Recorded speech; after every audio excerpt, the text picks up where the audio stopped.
Salut à toi, cher voyageur, amateur de rail et de découverte en mode tranquille. Voilà, je te partage ici un voyage de 5 jours, un vrai rail trip, puisqu'en fait j'ai effectué 4 trajets en Suisse pour découvrir le train dans les montagnes.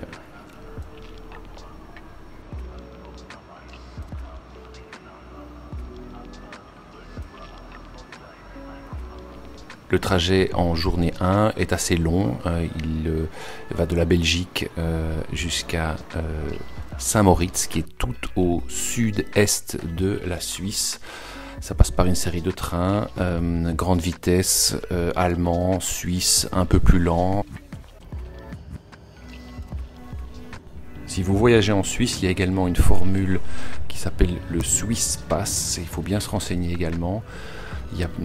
L'avantage, c'est que le Swiss Pass comprend les trajets en bus, en train, mais également en bateau. Et donc, ça dépend où vous allez, la formule, mais il faut se renseigner. Mais parce que comparativement, le train Interrail était moins cher, depuis la Belgique en tout cas au total, que de prendre le Swiss Pass plus un aller-retour en train. Donc, l'Interrail reste la formule la plus avantageuse.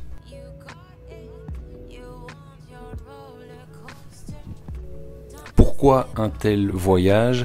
En fait, il se fait que j'ai découvert dans plein de guides qu'il y avait une des lignes de train, voire même deux, les plus réputées au monde. Elles sont dans tous les guides sur le rail. Elles sont toutes les deux en Suisse. Enfin, en tout cas, deux de ces expéditions sont en Suisse. Elles se combinent relativement bien.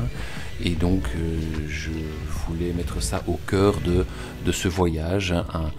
J'ai passé en fait beaucoup de temps dans le train pendant ces 5 jours, mais c'était effectivement le but, d'être assis et de profiter du paysage. Pour moi, le train, c'est un peu méditatif, et donc contempler, me laisser porter, et j'ai profité de ça pendant 5 jours, 4 jours de voyage, et un jour de pause pour profiter également et faire un peu de randonnée.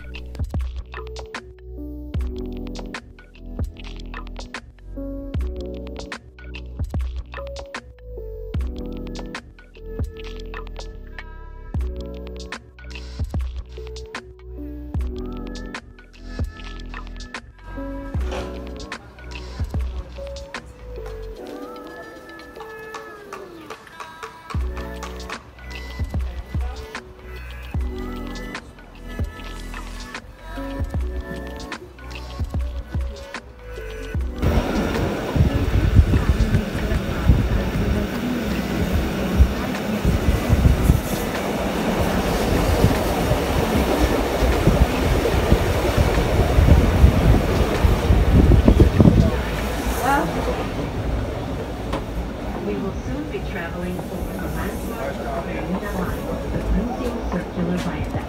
Along the hairpin bed, you can see round, beaten-like piles of snow, which in the past were used to store wine and cheese.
Le Glacier Express, c'est donc le nom de ce train train très touristique qui fait tout le sud de la Suisse, d'est en ouest, de Saint-Moritz à Zermatt.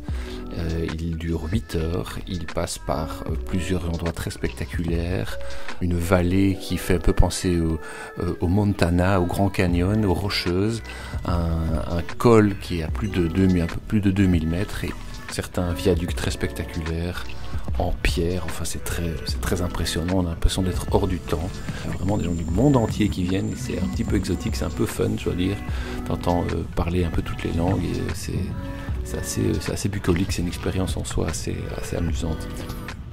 La réservation est un petit peu compliquée parce qu'il faut aller sur le site de Glacier Express, mentionner, prendre un siège à plein tarif et puis montrer que tu as un interrail et alors là il te remet juste le supplément et donc tu dois payer un supplément d'une 50aine d'euros pour ce trajet.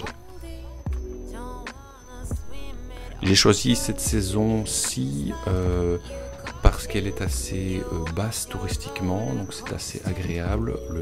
Début mai, il y a encore, je crois, il y a encore exceptionnellement beaucoup de neige dans la montagne.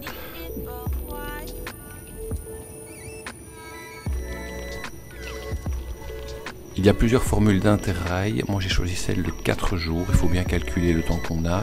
Tout est expliqué sur le site de Interrail. Et donc c'est relativement bon marché par jour en fait.